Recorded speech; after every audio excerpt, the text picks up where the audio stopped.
are the music makers, and we are the dreamers of dreams. Fundamentally, we knew we wanted a devised piece, and it needed to be something the students were passionate about, something that they wanted to share with an international community. See, pretty much throughout my entire life, I've just liked being an entertainer, whether that's bringing a smile to someone's face or just like the wow effect of what the magic trick was. So for those of you who don't know, I am the youngest of 3 children. And I remember when I was younger, I was really fascinated by the butterfly effect, thinking of every little choice affects the future, such as killing a butterfly. There's a little bit of an age gap between me and my older sister, about 6 years. So when she was going through high school, I was in about 4th and 5th grade. A good story about how I made the decision to go back to college. I do sports, I joined clubs, I had a lot of friends. And I didn't understand why it was hard for her. So I figured I'd get into high school, I'd breeze through, and it would be fine. And it was, for the most part. It's more of a personality thing, but I guess I just like entertaining people down to basically boil it down. Wanted me to be the best that I could be. I'm not wrong, it's not what I envisioned, but that's fine.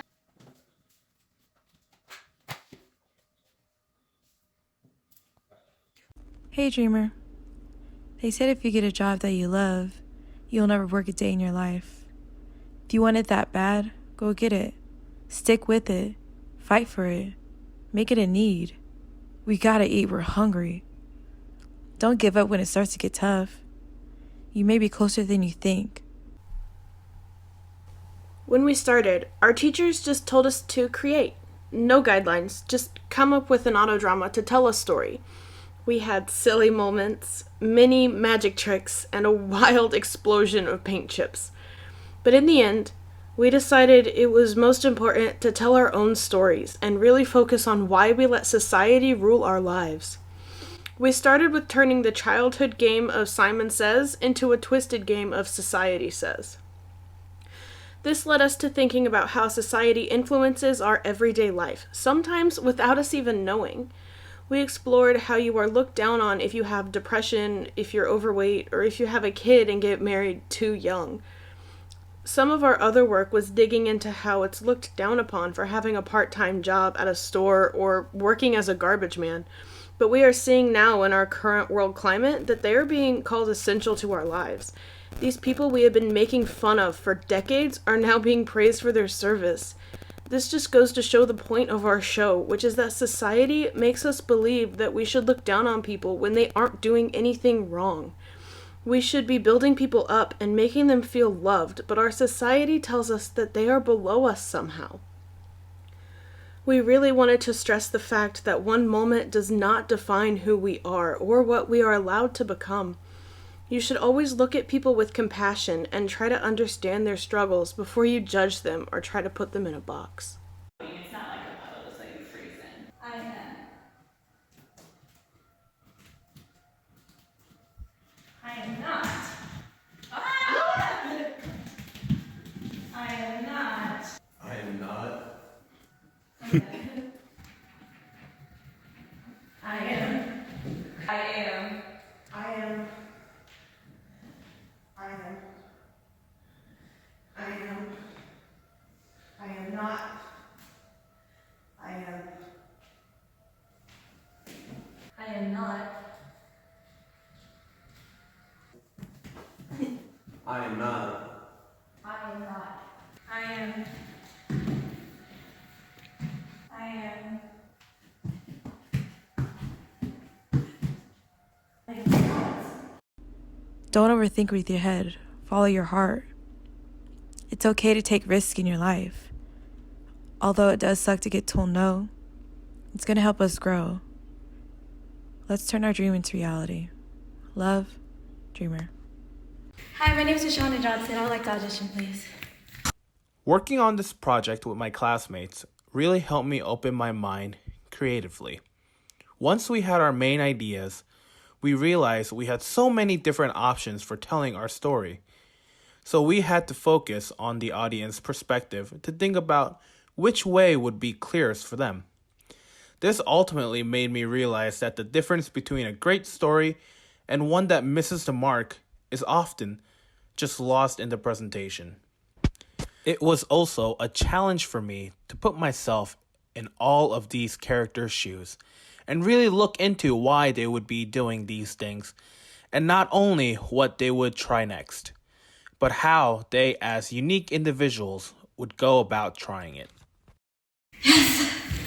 Finally got it. What if it didn't stop raining this weekend? What if we all had pockets for dinner?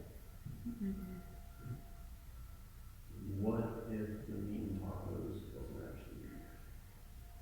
What if I got free ice cream cones? To me, part of the magic of the devised process is embarking on a journey in which all of your old habits, your comfort zones are dissolved, and you are searching for new ways of expression, and you have your passions and your talents to fall back on, and you merge those with part of the collective. And we were on an interesting journey, and the ensemble was starting to discover how to collaborate with this new form.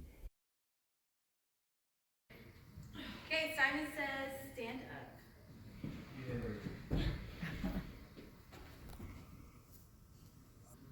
Simon says touch your toes. You guys are doing it the hard way. Simon says yell your favorite color. Purple! We both like purple. What? Can I change my? I want green. Oh, okay. Simon says relax.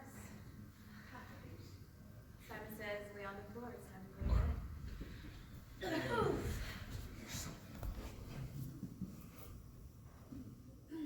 All right, it's time to grow up. Society says get up. Oh, I'm late for something. I just don't know what it is. Another day. Society says after graduation you have to go to college. College, that's what I'm late for. Oh man, I hate shit.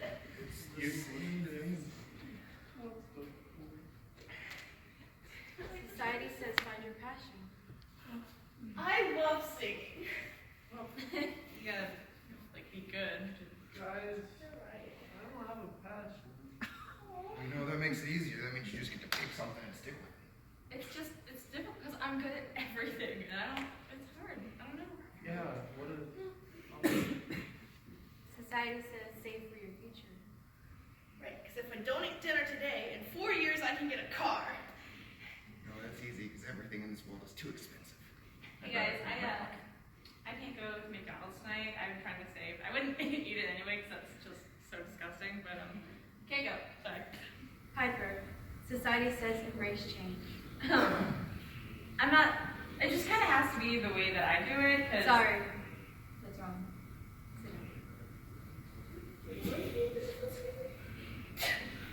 Devin. Society says stop being a burden on your family. Well, that'd be a great idea if I wasn't a burden on anyone. Sorry. That's wrong.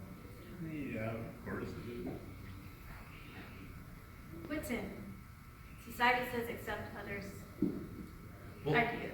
if they just listen to me and do things how I tell them to, the world would be a whole better place. Sorry. That's wrong. Kaylee. Me? Society says be spontaneous. Well, you never know. Sorry. That's wrong. Society says you all failed. The research symposium led us into Christmas break, so it was interesting to see how all of us had thought of different directions we wanted to take that building block of our game when we came back together. While we strayed away from the explicitness of the game, it was really fun to see how we could still incorporate it in parts of our scene work, and we really started playing with who was telling us these things, which eventually led to our show name of Who Says. At first I was a little standoffish. I didn't know if this whole interpretive theater creative art thing was really my forte. But as we got into our second semester, I really started to enjoy putting the show together, and It makes me really sad that we can't go perform it anymore because we had finally put some good hard work and thought into what we were doing, and I was proud of it. I was just really lucky to work with some really smart and knowledgeable instructors who really led the team well, and I was very lucky to work with my classmates who knew so much and were accepting of all ideas and worked just as hard as I did. One of my favorite parts of our show was a silent scene that I did. I felt that having a story play out in silence was more impactful in a way because it let the viewer pick out the message that spoke to them the most. Our individual ideas were all really important to us, but it wasn't necessarily something that everyone could relate to.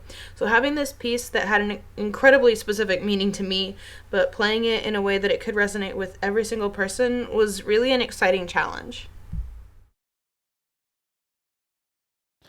Scotland dance theater collaboration class was definitely an experience.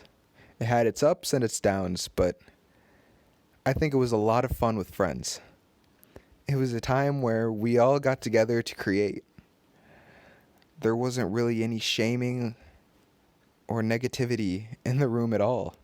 We were always uplifting, always adding on to people's ideas, always making something out of nothing. The growth was gradual.